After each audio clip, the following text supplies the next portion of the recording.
Hola, qué gusto verlos nuevamente en este espacio en el que semanalmente revisamos pues, algunos de los temas, los más importantes que están marcando la agenda de la prensa.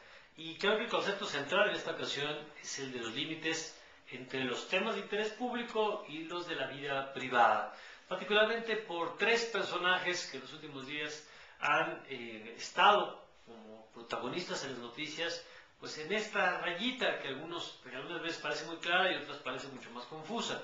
El primer caso es el de Carlos Salcido, el seleccionado nacional, que se convirtió pues, en la mejor síntesis de lo que fue la cobertura de la prensa de espectáculos, de la prensa rosa, de la prensa de deportes también, en torno a esta fiesta de la selección que ustedes conocen del caso de Monterrey.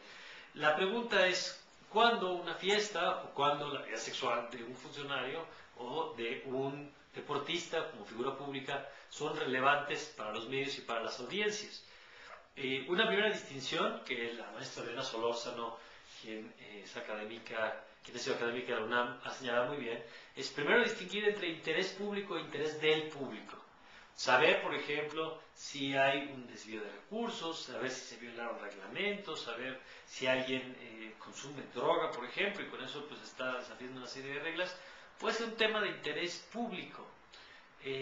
Pero saber, por ejemplo, con quién se acuesta un artista o cómo fue la fiesta de primera comunión del hijo de un político, bueno, pues quizás sea del interés del público, porque a lo mejor se trata de una celebridad que genera cierta expectativa, pero no es un tema que por sí mismo deba de preocuparnos y que por lo tanto tendría que estar respetado por los medios de comunicación. En el caso de Salcido me parece muy claro. Con quién tiene relaciones o no tiene relaciones sexuales es un tema de la vida privada y que no tendría por qué estar comentado en ningún espacio. Me parece terrible que pues, algunos medios lucren con una historia apostando al morbo. Si, como documentaron o como denunciaron los seleccionados, los hechos ocurrieron de una fiesta privada y cuando ya había terminado la concentración, pues creo que no había ningún asunto ahí, salvo, insisto, que se documentara algún delito, cosa que hasta donde sabemos no ocurrió. Los otros dos personajes que han sido notas también en este campo son César Nava. El primer caso fue el tema de su departamento. Una historia que aparece en la revista Nueva, una vez más, una revista más del espectáculo que de lo político, y que alimenta lo mismo una nota de Reforma que de Televisa, dos medios que hasta hace unos días se estaban peleando y que bueno, ahora coinciden por lo menos en el tema.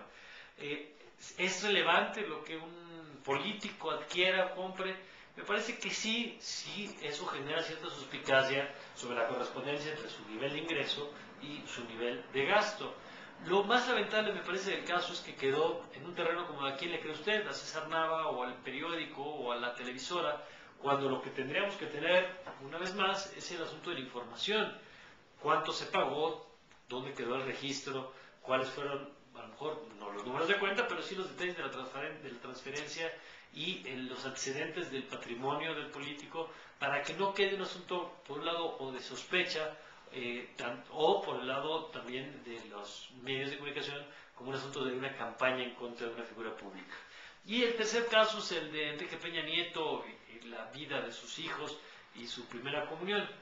¿Cuándo un tema así nos debe interesar? Me parece que en principio, pues nunca, salvo que hablemos otra vez de un acto que en sus propias proporciones pues rebasó el ingreso esperado, digamos, de un personaje de esta naturaleza, o cuando los propios políticos invitan a los medios, a la revista Caras, a quien, a lo que ustedes quieran, para que cubra el evento, y entonces aprovechen un evento privado para ganar simpatías públicas.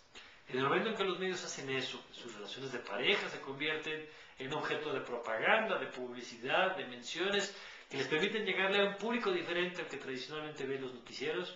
En ese momento también están abriendo la puerta para el escrutinio, para las preguntas, para la rendición de cuentas y para la transparencia. Habría que revisar estos conceptos porque parece pues, que cada vez más tendremos que aprender a lidiar en dónde ponemos el límite entre los temas que pertenecen a la esfera de las personas y por otro lado a la esfera de las figuras públicas. Gracias por su atención como siempre y hasta la próxima semana.